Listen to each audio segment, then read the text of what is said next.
PlayStation 3 games coming to PlayStation 5. Oh, yeah!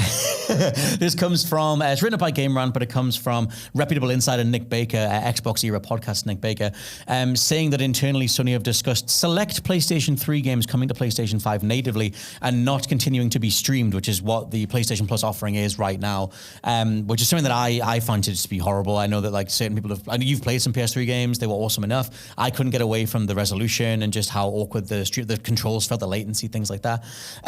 It is interesting though, the idea of select PS3 games. Yeah. Because to be honest, like as someone who had a PS3 from the beginning to the end, it's not really a console generation that's known for exclusives. Like it felt like they were always trying to keep up with the 360 anyway.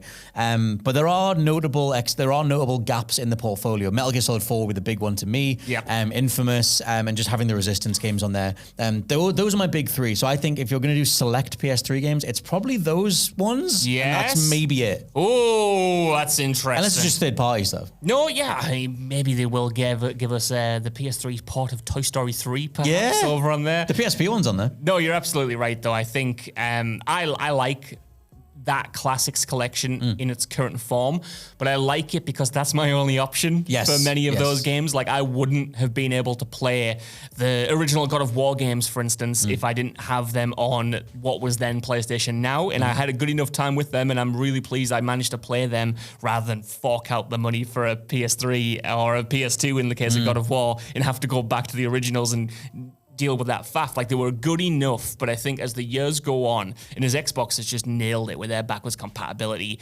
approach, I do think it makes sense to finally bring those PS3 games over, even if it is just a select amount, like Infamous or Resistance, like you described, because those are great franchises, and they should be readily available on current systems in a good way without the stigma of streaming, or in many locations, just the inaccessibility of streaming, because I'm lucky that I'm in a building that can stream quite, reliably, but a lot of people won't be able to do that and will have mad input lag if it works at all. So those franchises, I think, deserve more. And I do wonder, you mentioned Metal Gear Solid 4 there, I wonder if this is partly complete hypothetical on my part, that Konami's almost certainly doing a Master Collection 2, which has to include Metal Gear Solid 4, you would assume. Yeah, you'd think so. Such a huge omission. They managed to get Metal Gear Solid 1 ported over to PlayStation 5 and Xbox and whatnot. And I know it's a bigger job with the cell processor of the PlayStation 3, but if they were doing that anyway, I wonder if Sony's gone, go on then, all right, we'll give you some help on that. And while we're on, come on, Infamous, come on, Heavenly Sword. Heavenly Sword would be like a launch. That's the thing. When I was trying to remember iconic or just anything on PS3 associated with this, because I bought my PS3 for Metal Gear Solid 4, but I got it a few months in advance to play Uncharted, and then that was largest what I got it for. And then it kind of just sat there. Like, I got a few other games on there, but anything third party I'd get on 360. But yeah, in terms of where we're at now, in terms of literally watching all three companies decide how to do emulation, you had Xbox lead the charge. Internally, they devoted a specific wing of their company to doing it all, where they would get in touch with original devs, they would try and get the source code, they would like do all the specific tinkering, get the auto HDR stuff, work on the frame rate. Xbox is the industry leader with that stuff. Yeah. But because of how much money it costs, they only did it in waves, and then they said it a couple of years ago that they were done doing it. That was the last batch of backwards compatible games. But thankfully, I would argue they've got everything on there. Like, the Splinter Cell's on there, whatever it is, and it goes back multiple generations of games. They haven't got John Wick Stranglehold, though. They haven't got John Wick Stranglehold. John Wick Stranglehold, that would be a good game. That John needs to be done. Stranglehold. But they haven't got they haven't got Silas the Man Gate Conspiracy. But I mean, who does? And but then you've got Nintendo doing their curated thing. Like, it's the idea that you have a little console library, and something like Perfect Dark just got put on Switch across the last few weeks. But that doesn't play that well. Like, they're not necessarily as tested as you would want when it comes to the 3D era stuff. And then you've got Sony bringing up the rear, doing a horrific job for a while in terms of the PlayStation 2 games that were on there. Like Ape Escape was just played like hell. There was quite a lot that needed touching up, and then they got out there and said, we've got a new PS2 emulator, we're going to do a lot more with it. And then Daxter from the PSP is phenomenal. Daxter on PS5, awesome. They even mapped the awkward camera controls to the right stick. Like, there's little things that make it play better, and that's awesome. And Sly Cooper's on there. But then you have Tomb Raider Legend that runs like hell. It's like 480p, and it can't even hold 20 frames a second.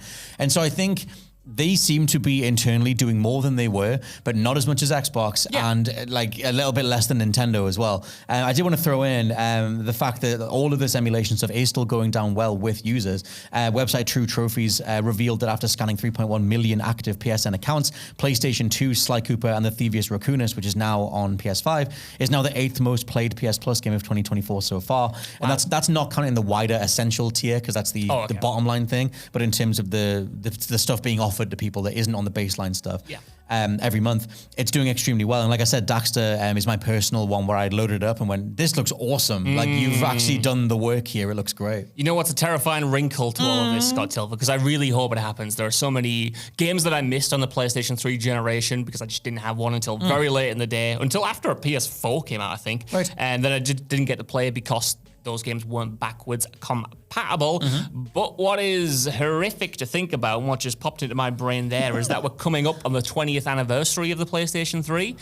In a few years, there'll be as much time that has passed, say, from a port of Heavenly Sword than there was when the Crash Insane trilogy came out and those original games. That's good, isn't it? Which is horrific, isn't it? But that does perhaps indicate that it's time, because there will be a lot of players out there right now who are nostalgic for those infamous games or whatever it is on the PS3, who maybe that was their first console. And maybe they want to go back and experience that. And if the nostalgia cycle is every 20 years, then now's the time to do it, I guess. I'll get prepared to do it. Well, there are so many like genres and game mechanics and things that only exist in the past. Like something like Sly Cooper plays, I like that in terms of the contextual stealth stuff that you can do, or the stealth genre itself. Like, you know, it's not like we've had a new Splinter Cell in 11 years. So to me, it's worthwhile just having those archives available. And if you want to package them in different ways, like, I really like the way Nintendo does it. You can make the argument that the Virtual Console and the Wii U was better because it was just a wider swath of titles, but there wasn't as much effort put into the emulation as they do on the Switch. Where you do get outliers, but they are outliers, where something like the Perfect Dark, there's a specific level in that game where you get fogged and you're all dizzy, and the new version on Switch just dies. It just can't handle the visual effect. It looks horrible.